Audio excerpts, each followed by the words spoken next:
The Story of Minerva, sang penyihir dosa besar kemurkaan dari anime Re:Zero, starting life in another world. 繰り返す時を刻む悲劇を抱いてまた始めよ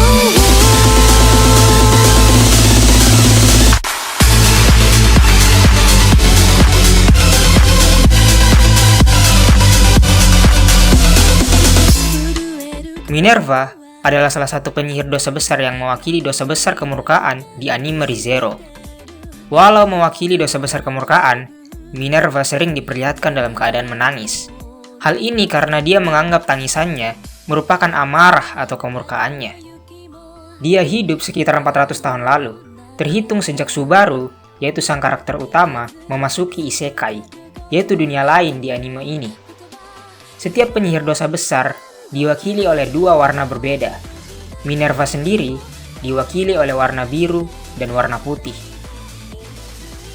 Kemunculannya di anime pertama kali diperlihatkan pada episode 9 season 2, yaitu ketika dia menyembuhkan tubuh Subaru yang hancur di pesta teh penyihir karena ulah kejahilan Typhon.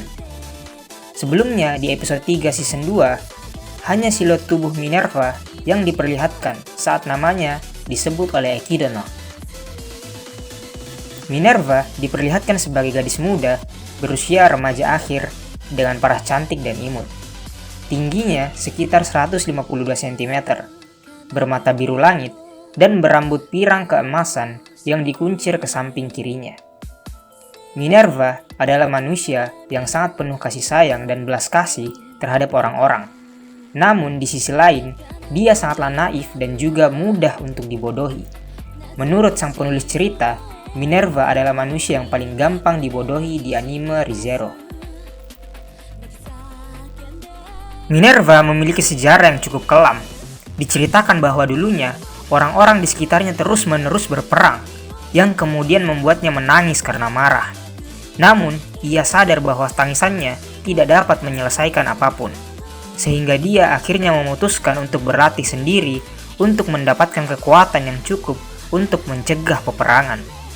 Meskipun sebenarnya dengan itu pun juga, dia masih belum bisa mengubah apapun. Sampai akhirnya, pada suatu titik di kehidupannya, dia menyerap Witch Factor of Wrath, yaitu faktor penyihir kemurkaan yang kemudian berkembang menjadi otoritas kemurkaan di dalam dirinya. Otoritas kemurkaan Minerva ini memberikan dia kekuatan untuk menyembuhkan luka seseorang dengan cara menyerang orang tersebut, misalnya seperti meninju atau menendangnya. Kekuatannya juga dapat menyembuhkan luka yang disebabkan oleh Divine Protection Dewa Kematian dan juga Typhon, di mana luka yang disebabkan oleh dua kekuatan ini harusnya tidak dapat disembuhkan kembali. Kekuatan Minerva ini memiliki efek samping yang parah, yaitu setiap kali dia menyembuhkan seseorang, dia mengambil energi dari suatu tempat secara acak di dunia yang kemudian menyebabkan bencana alam terjadi di tempat itu. Sehingga dia sebenarnya membunuh lebih banyak orang daripada yang dia selamatkan. Dengan kata lain, setiap orang yang dia selamatkan dapat membuat banyak orang lain mati di waktu yang sama. Minerva sendiri tahu akan hal ini, tetapi dia hanya peduli dengan luka orang-orang yang dia temui secara langsung. Sejak saat itu, dia berkeliling dunia untuk menyembuhkan orang-orang dimanapun dia menemukan orang-orang tersebut yang membutuhkan. Dengan efek samping kekuatannya yang destruktif tersebut, banyak negara yang mengirimkan pasukan untuk menangkap dan membunuhnya. Minerva juga terlihat memiliki sejarah dengan Emilia atau garis keturunan keluarga Emilia karena dia sangat peduli pada ras elf dan juga Emilia. Terlihat pada adegan di mana Minerva memeluk Emilia dengan erat layaknya seorang ibu memeluk anaknya. Walaupun tidak ada cukup informasi yang dapat mengungkap apakah Emilia adalah anaknya, tetapi satu hal yang bisa dipastikan adalah Minerva sangat mengenal ibu dari Emilia. Entah itu ibu Fortuna yang adalah ibu angkatnya atau ibu kandungnya itu sendiri. Pada akhirnya, Minerva menjadi gila karena dijebak oleh perangkap dari sekelompok ras elf yang dikirim seseorang yang tidak diketahui. Klaim lain juga mengatakan bahwa Minerva mati dibunuh oleh Satella ketika peristiwa yang disebut bencana besar terjadi, yaitu sebuah peristiwa di mana Satella, sang penyihir kecemburuan, mengamuk dan menghancurkan separuh dunia.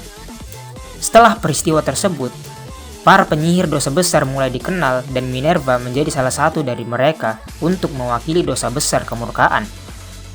Pecahan jiwa Minerva ditemukan lalu dikumpulkan oleh Echidna, kemudian ditransfer ke dalam kristal di Sanctuary. Dengan begitu, Minerva dapat bermanifestasi dan muncul di kastil impian Echidna, yaitu tempat yang kita kenal sebagai tempat pesta teh para penyihir. Faktor penyihir dari Minerva diwarisi oleh seorang wanita bernama Sirius Romane Conti, yaitu uskup agung dosa kemurkaan. Beberapa fakta mengenai Minerva diantara lain, yang pertama, dia dianggap sebagai penyihir yang paling lemah di antara para penyihir dosa besar lainnya. Karena kekuatannya yang alih-alih dapat menghancurkan musuhnya, malah hanya akan menyembuhkan luka musuhnya tersebut. Yang kedua, berdasarkan info dari sang penulis cerita, ulang tahun Minerva adalah tanggal 20 Juli. Yang ketiga, dia secara fisik tidak dapat menyakiti siapapun secara langsung, bahkan jika dia benar-benar mau menyakiti orang tersebut.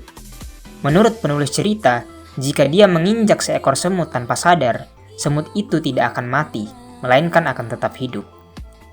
Yang keempat, efek samping dari kekuatan otoritas kemurkaan Minerva ini dianggap yang paling kuat dan paling destruktif di antara para penyihir dosa besar lainnya, kecuali Satella. Itulah mengapa dia selalu diburu, tapi entah bagaimana caranya, dia selalu berhasil melarikan diri. Yang terakhir, Minerva adalah penyihir yang paling banyak menyembuhkan, sekaligus juga yang paling banyak membunuh orang-orang di dunia. Sekian cerita mengenai Minerva, sang penyihir dosa besar kemurkaan dari anime ReZero, Starting Life in Another World. Terima kasih bagi kalian yang telah menyaksikan. Sampai berjumpa di video selanjutnya.